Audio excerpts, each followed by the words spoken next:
Open Heavens on the Go, Sunday, August 4th, 2024. Topic: The Red Sea must part. Memory verse: Genesis 32:24. And Jacob was left alone, and there wrestled a man with him until the breaking of the day.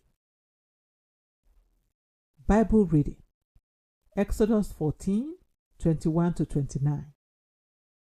And Moses stretched out his hand over the sea, and the Lord caused the sea to go back by a strong east wind all that night, and made the sea dry land, and the waters were divided. And the children of Israel went into the midst of the sea upon the dry ground, and the waters were a wall unto them on their right hand and on their left.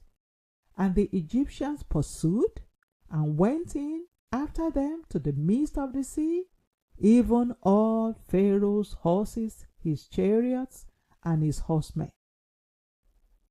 And it came to pass that in the morning watch the Lord looked unto the host of the Egyptians through the pillar of fire and of the cloud, and troubled the host of the Egyptians, and took off their chariot wheels, that they drave them heavily.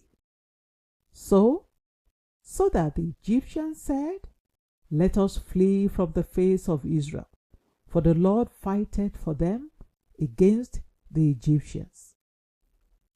And the Lord said unto Moses, Stretch out thy hand over the sea, that the waters may come again upon the Egyptians, upon their chariots, and upon their horsemen.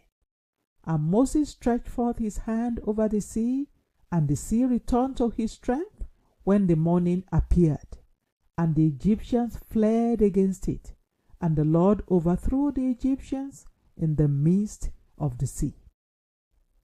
And the waters returned, and covered the chariots and the horsemen and all the host of Pharaoh that came into the sea after them. There remained not so much as one of them. But the children of Israel walked upon dry land in the midst of the sea, and the waters were a wall unto them on their right hand and on their left.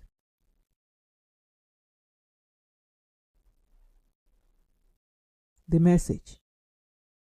In Exodus 14:5-31, the Israelites were in a terrible situation. Behind them, the Egyptian army was charging at them, and in front of them was a great sea they could not swim across. There was no humanly possible solution to their problem, yet they turned to a fellow human, Moses, for help. Thank God Moses was wise enough to turn to God, because at crossroads like that, the only way out is the way God provides. In situations like the one the Israelites were in, you should face God and say, Lord, this Red Sea must part. I will not let you go except you make a way for me. Those were not times for gentle, manly prayers. They are times for violent prayers, such that God will know that you will not rest until you get a miracle. I remember one time that I was in such a situation. I lay flat on the road in the middle of the night at Redemption City, crying to God desperately for help.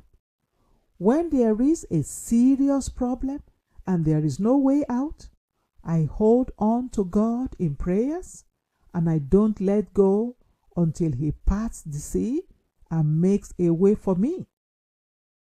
In Matthew 15:22-28, the Canaanite woman knew that the only solution to her daughter's problem was with Jesus, so she did not let anything deter her. She pestered him until she got what she wanted. The woman with the issue of blood had gone to all the doctors in the land and spent all her money, yet the illness remained. She knew that the only way out of her problem was to make contact with Jesus. So, even though the crowd was great and she was weak from all the bleeding, she pressed through until she touched him and got her healing. Maybe the reason some Christians are relaxed in the place of prayer is that they cannot see how close the enemy is to them. Maybe they cannot see that the devil is doing all he can to win the battle over them. Beloved, don't wait until it is too late. Pray now. Don't condone that problem any further. Deal with it now. Stop thinking that your solution is with any man when only God can help you. If you call on him to make a way for you where there is no way, he will do it. Are you ready to pray now? Prayer point. Father, this Red Sea, mention the problem, must part today. Please make a way for me, Lord. Bible reading in 1 year. Jeremiah 6-8. Hymn for today. Sweet Hour of Prayer.